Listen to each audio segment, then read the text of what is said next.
నమస్తే, నేను Chandana. Welcome to great Andhra big story. భక్తి, ఆధ్యాత్మికత కూడా ఉన్మాద రూపం దాలుస్తున్న నవీన యుగంలో మనం ఉన్నాం.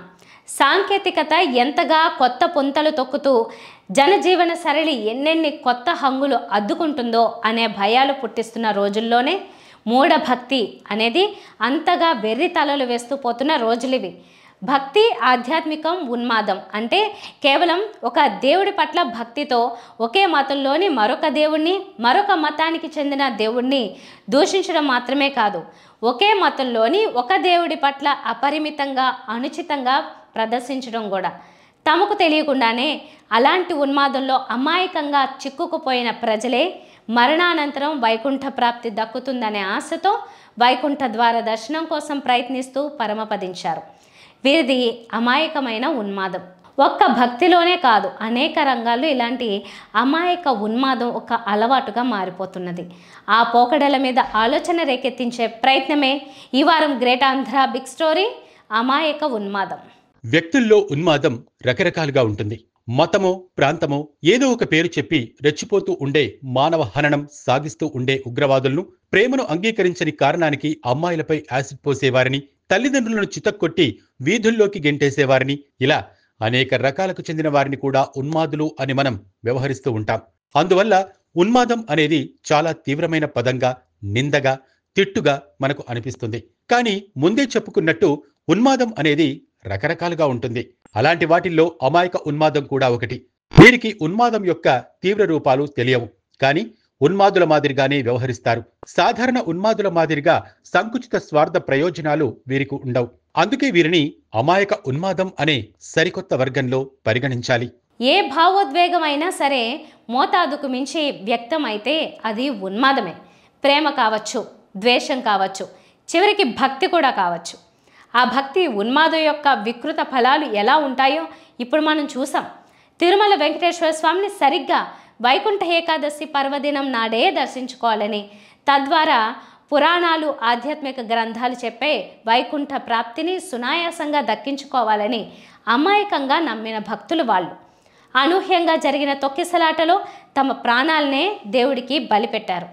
సాధారణంగా చెడు అందరికీ చేరినంత సులభంగా, వేగంగా, స్థిరంగా మంచి చేరదు అని మనం అనుకుంటూ ఉంటాం.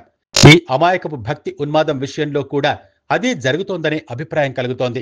పర్వదినాలకి, ప్రత్యేకమైన రోజులకు ఉండే ప్రాశస్త్యం గురించి సామాన్య ప్రజలకు ఎలా తెలుస్తోంది? ఇదంతా కేవలం ప్రవచనకారుల పుణ్యం. నిజానికి ప్రవచనకారులు ధర్మానికి చాలా గొప్ప సేవ చేస్తున్నారని మనం అనుకుంటాం. నిజమే. ఆధ్యాత్మిక, ధార్మిక గ్రంథాలలో సామాన్యులకు అర్థం కాని భాషలో ఉండే అనేక అంశాలను వారు విపులంగా అందరికీ అర్థమయ్యే భాషలో చెబుతూ ఉంటారు. తమ విస్తృతమైన గ్రంథ పఠనం ద్వారా దక్కిన అదనపు జ్ఞానాన్ని, అవగాహనను కూడా జోడించి ధార్మిక విషయాలకు తమదైన భాష్యం చెబుతుంటారు. ఇలా భాష్యం చెప్పడంలోనే ప్రవచనకర్తల స్థాయి భేదాలు, నిమ్నోన్నతాలు నిర్ణయం అవుతుంటాయి.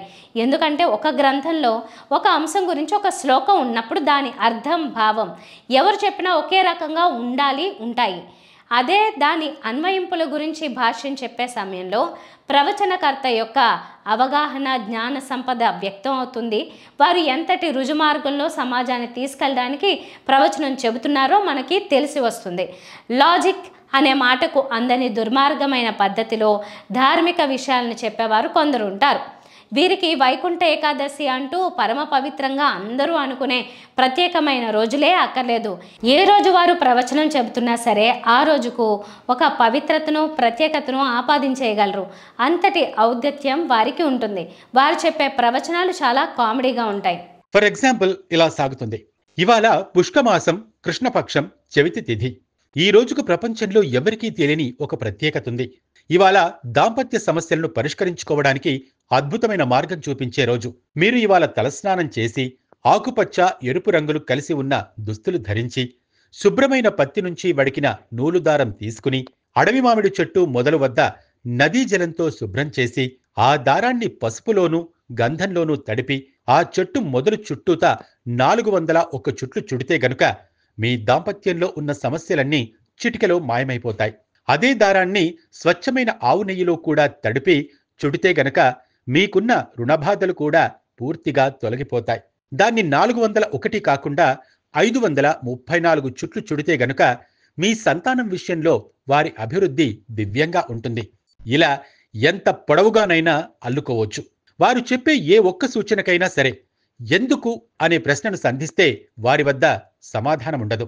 మహా అయితే ప్రపంచంలో ఎక్కడా ఉండని పురాణ రహస్యాల గ్రంథంలో ఇలా ఉంది అని ఒక్క మాటతో ముగించేస్తారంతే. లక్షల మంది ఆధ్యాత్మిక చింతన పరులు ఆయన చెప్పేవి చాలా శ్రద్ధగా వింటారు. వందల వేల మంది మూర్ఖంగా దానిని ఆచరించే ప్రయత్నం చేస్తుంటారు. అలా చేసినా సరే దాంపత్య కష్టాలు తీరకపోతే గనుక పత్తి నుంచి వడికేటప్పుడు దారం తెగిందని, గంధంలో పూర్తిగా తడవలేదని, అందుకే కష్టాలు తీరలేదని తమను తాము ఆత్మవంచన చేసుకుంటూ బతికేస్తారు. ఇలా దారి తప్పించే వాళ్ళు కొందరైతే ఆచరణాత్మక దృక్పథంతో సదవగాహన కలిగించే గరికిపాటి వంటి వారు కూడా ఉంటారు. ముక్కోటి ఏకాదశి నాడే వెళ్ళి వైష్ణవాలయాన్ని సందర్శించుకోవాలనే నియమమేమీ లేదని, భగవంతుడు అలా ఏం మనకు నిర్దేశించలేదని ఆయన వంటి వారు చెప్తుంటారు. కానీ ముందే చెప్పుకున్నాం, చెడు చేరినంత సులువుగా మంచి నలుగురిలోకి వ్యాపించదు. అందుకే వైకుంఠ ద్వార దర్శనం పుణ్యానికి షార్ట్ కట్ కాదు అనే భావన ఎక్కువ మందికి చేరదు. ఆ రోజు కోసం ఎగబడే వాళ్ళే ఎక్కువగా ఉంటారు. దేవుణ్ణి చేరుకోగలిగే మంచి భక్తుడు ఎవడు అనే ప్రశ్నకు జవాబుగా భగవద్గీతలో గీతాకారుడు అనేక లక్షణాలను ప్రవచిస్తాడు. సర్వత్రా సమబుద్ధయ అంటూ అన్నింటి పట్ల సమానమైన బుద్ధి కలిగి ఉండే భక్తుడు తనను చేరుకుంటాడని చెబుతాడు కృష్ణుడు. అన్నింటి పట్ల సమానమైన భావన ఉండాలనేది మంచి భక్తుడికి ఉండవలసిన లక్షణంగా దేవుడే చెప్పాడు. మరి ఆ లక్షణం దేవుడికి ఉండదా? వైకుంఠ ఏకాదశి అంటే మహావిష్ణువుకు అత్యంత ప్రీతిపాత్రమైన రోజు అని భావించే భక్తుడు భగవద్గీతలో ఉన్నది అబద్ధం, చెత్త అని నమ్ముతున్నట్టే కదా. భగవద్గీత నిజమైతే ఒక రోజుకు ప్రత్యేకత ఆపాదించడం ఒక మోసం, వంచన, వ్యాపార కిటుకు అని భావించాలి కదా అనేది ఒక సందేహం. నిర్దిష్టంగా ఒక మాసాన్ని గాని, ఏదైనా ఒక ప్రత్యేకమైన తిథిని గాని, వారంలో ఒక రోజును గాని ప్రత్యేకంగా ఇష్టపడితే అసలు అతను దేవుడెందుకవుతాడు? అన్ని రోజులను, అన్ని జీవులను సమానంగా ప్రేమించని తత్వం దైవత్వం అనిపించుకుంటుందా? ఫలానా రోజున వచ్చి తనను సేవించుకున్న వాడిని మాత్రమే కాస్త ఎక్స్ట్రాగా కరుణిస్తాను అని అనే దేవుణ్ణి తన ముఠాను కాపాడుకోవాలని, తన జట్టులో చేరిన వారి బాగు కోసం మాత్రమే ప్రయత్నించే రాజకీయ నాయకుడితో సమానంగా చూడగలం తప్ప దేవుడిగా ఎలా పరిగణించగలం? తన గుడికి వచ్చే వారిని మాత్రమే కరుణించాలనే ఉద్దేశం దేవుడికుంటుందా? ఇలా అనుకోవటం దేవుడిని అవమానించటం కాదా అనేది భక్తులు ఆలోచించాలి.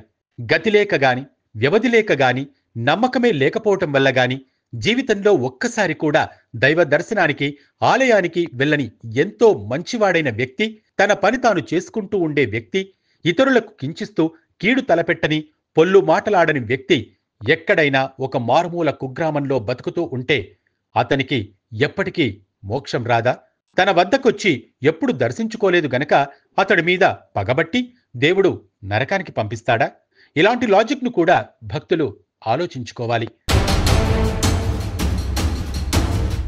కర్మానుగతంగా కొందరికి సెలబ్రిటీ స్టేటస్ వచ్చేస్తుంది. వారు మంత్రులు, సినీ నటుడు, బాబాలు, పీఠాధిపతులు అయిపోతారు. అలాంటి వారందరికీ కూడా దేవుడిని ఈరోజే చూడాలనిపిస్తుంది. ఒక్కరోజు దేవుడికి ప్రత్యేకమైనదని, ఆ రోజున దేవుడు ప్రత్యేకంగా కరుణిస్తాడని నమ్ముతున్న ప్రపంచంలో అదే రోజుకు ఉండే 24 గంటల్లో కొన్ని గంటల దేవుడి సమయాన్ని తాము కాజేయడానికి వారు సిగ్గుపడరు. దానివలన అదే రోజున దేవుణ్ణి దర్శించుకోవాలని తపన పడి క్యూ లైన్లలో చేరి ఇలా ప్రాణాల మీదకి తెచ్చుకునే లక్షలాది మంది భక్తుల ఉసురు పోసుకుంటున్నామనే స్పృహ కూడా వారికి ఉండదు. ఉదాహరణకు ఇవాల్టి సందర్భాన్నే తీసుకుందాం. 2 రోజుల కిందట 6 అమాయకపు భక్తులు ప్రాణాలు కోల్పోయారు. వారి దుర్భరమైన స్థితి గురించి కోట్ల మంది కన్నీళ్లు పెట్టుకున్నారు, జాలిపడ్డారు. అలాంటి నేపథ్యంలో ఇవాళ తిరుమలేశుని సేవించుకున్న ప్రముఖులు అంటూ రాజకీయ, సినీ, ఆధ్యాత్మిక మహామహులంతా దడికట్టినట్టుగా ఆలయంలోంచి వెలుపలికి వస్తూ టీవీ ఛానళ్లలో చూస్తూ ఉంటే నిన్న విలపించిన లక్షల మందికి కడుపు మండుతుందా, మండదా? ఇలాంటి ధూర్తులన మనం సెలబ్రిటీలు చేసింది అనే ఆవేశం పొంగుతుందా, పొంగదా?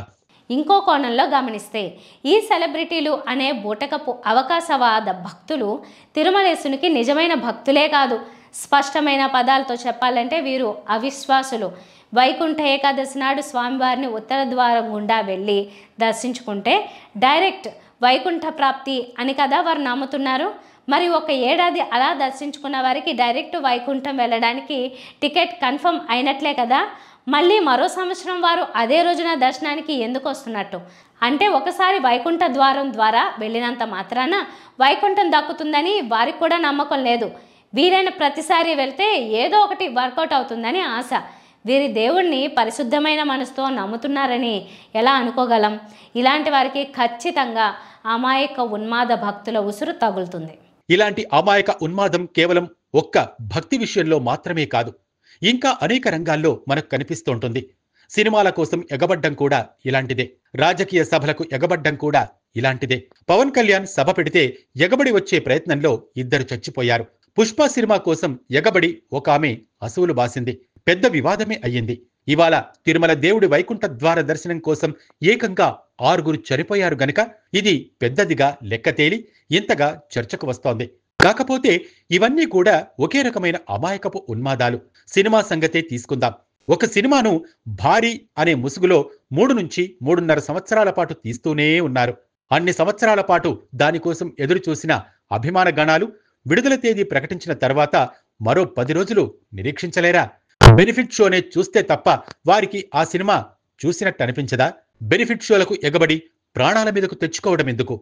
ఆ ఒక్క షో అని కాదు, టికెట్ల ధరలు అమాంతం పెంచేసి అభిమానుల నుంచి దండుకోవాలని ప్రయత్నించేది ఈ అమాయక ఉన్మాదాన్ని ఆసరా చేసుకునే కదా. ఒక సినిమా కోసం 3.5 సంవత్సరాలు నిరీక్షించిన వారు మరో 10 రోజులాగి సాధారణ ధరలకే సినిమా చూద్దాం అనుకుంటే ఈ వేలం వెర్రి పోకడలు ఉంటాయా? ఉండవు కదా. ఒకరిని చూసి ఒకరు అనుకరించే ప్రయత్నంలో కొందరు, మొత్తంగా రకరకాల రూపాల్లో సమాజంలో అమాయక ఉన్మాదం విశృంఖలమవుతోంది. మనుషుల్లో తార్కిక ఆలోచన అనేది కనిపించకుండా పోతోంది. ఓరిమి ఉన్న గొడ్డు తేట నీరు తాగుతుందని సామెత. ఈ అమాయక ఉన్మాదులందరూ ఈ విషయాన్ని బాగా గుర్తుపెట్టుకోవాలి. ఈ సామెత తమ జీవితాలకు రక్ష అని కూడా తెలుసుకోవాలి. ఇది ఇవాల్టి బిగ్ స్టోరీ. మరిన్ని టాపిక్స్తో కలుద్దాం. నమస్తే.